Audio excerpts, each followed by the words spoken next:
इतनी खुशी का मौका है, मैं मिठाई लेकर आती हूँ।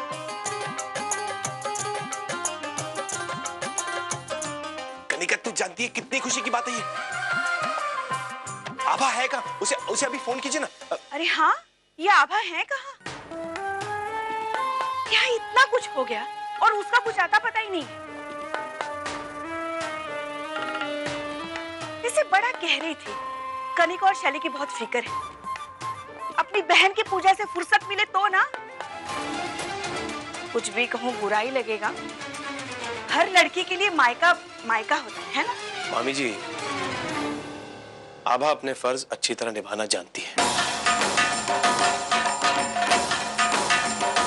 और कम से कम मेरे सामने तो आपको आभा की बुराई नहीं करनी चाहिए, है ना? बिल्कुल ठीक कहा करण तुमने। देखिए प्लीज, खुशी का मौका है, मैं विनती करती हूँ आपसे, प्लीज ऐसी बातें करके मन खराब मत कीजिए। मुंह मीठा कीजिए।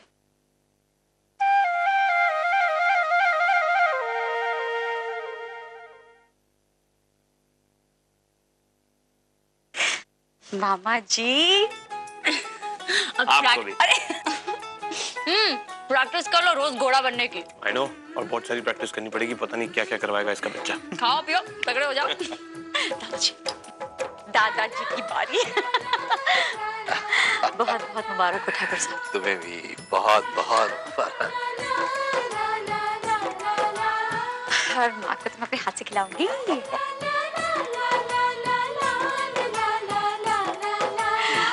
वैसे ये रिश्वत है, जैसी नाती होगा हम तीनों बहुएं सोने की चेन लेंगे आपसे।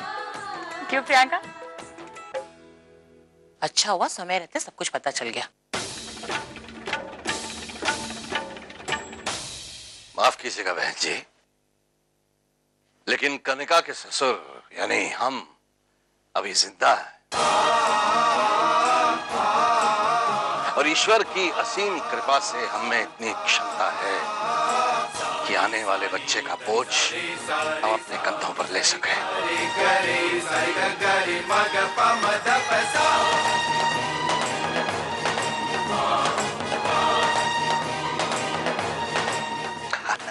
लीजिए, आप भी मुंह मीठा कीजिए।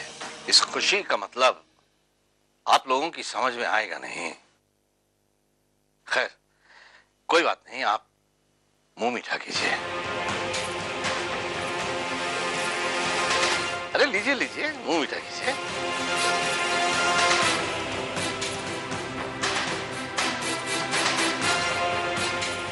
और एक बात कहना चाहेंगे आप, ये जो बेटियों से परेशानी है ना आपको, तो आज हम आप सबके सामने ये कहते हैं कि हमारी ये दिली तमन्ना है कि हमारी बहू बेटी को ही जन्म दे, और वो बच्ची हमारी इन बेटियों की तरह काबिल बने।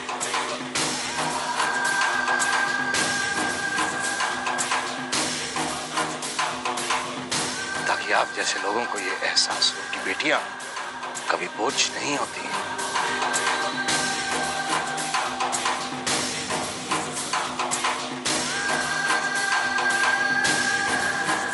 और एक बात कहना चाहेंगे हम, और ये बात आप याद रखिएगा,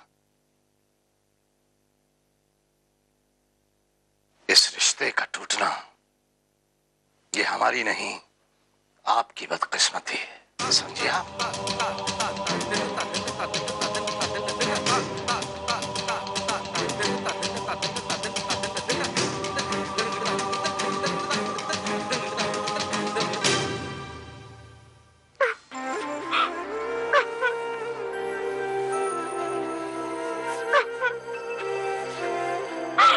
अरे कनिका, रो मत, अभी मिठाई खत्म नहीं हुई।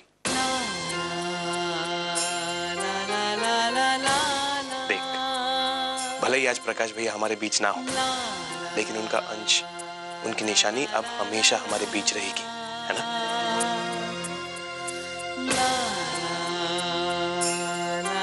चल अब तो मुंह मीठा कर ठाकुर साहब, मीठा। ना बेटा, रोते नहीं है, ये लो मुंह मीठा कर।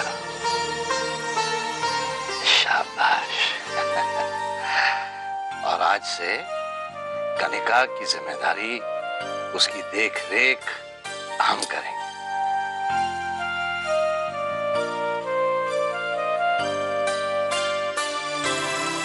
और इस मामले में हमसे कोई बहस नहीं होगी, समझी? और जैसे ही आभा वापस आएगी मैं उससे कहूंगा कि तेरा फेवरेट हलवा बनाए बादाम डाल के। ओके? हाँ। है कहाँ आभा? देखता हूं।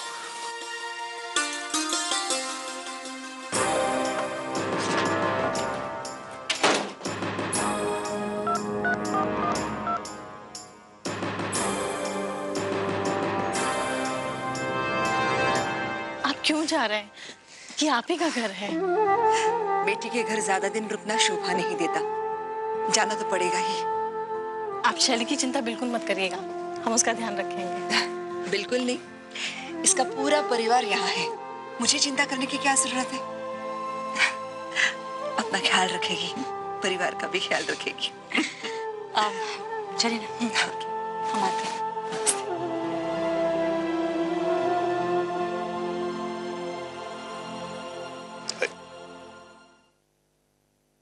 भैया। हाँ, अरे तू नीचे उतर के क्यों आई? कुछ चाहिए तो मुझे बता। अरे भैया मैं ठीक हूँ। अरे बाबा, तुझे आराम की जरूरत है। भैया मैं बिल्कुल ठीक हूँ। दरअसल भैया मैंने और प्रकाश ने एक मन्नत मांगी थी। कैसी मन्नत? भैया पहले अपनी एक बेवकूफ़ी की वजह से मैं अपना एक बच्चा खो चुकी हूँ, और जब मुझे अपनी गलती का एहसास हुआ था तब मैंने और प्रकाश ने ये मन्नत मांगी थी कि जब भी ये खुशी हमें दोबारा नसीब होगी तो हम भगवान जी की पालकी के दर्शन करने जाएंगे। और मैं सोच रही थी कि आज मुहूर्त अच्छा है तो आज दर्शन कर लेते हैं। प्रकाश भैया की मन्नत हम जरूर पूरी करेंगे। अभी चल।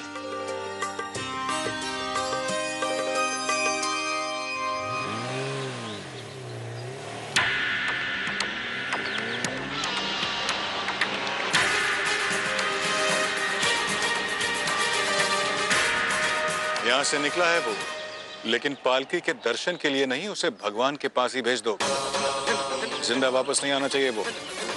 और इस बार मुझे कोई चूक नहीं चाहिए, समझ गए तुम लोग?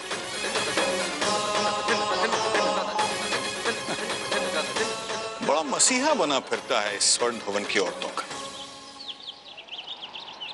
इसे ही रास्ते से साफ कर देता हूं। फिर ये बेचारी औरतें कैसे रोकेगी मुझे इस स्वर्ण भवन को हासिल करने से?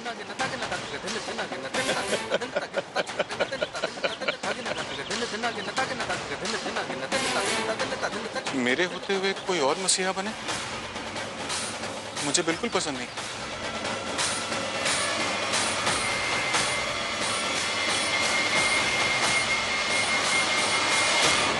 आपकी पत्नी का चेकअप करने से पता चला कि उनके साथ कोई हादसा नहीं हुआ है। It's an attempt to murder. क्या?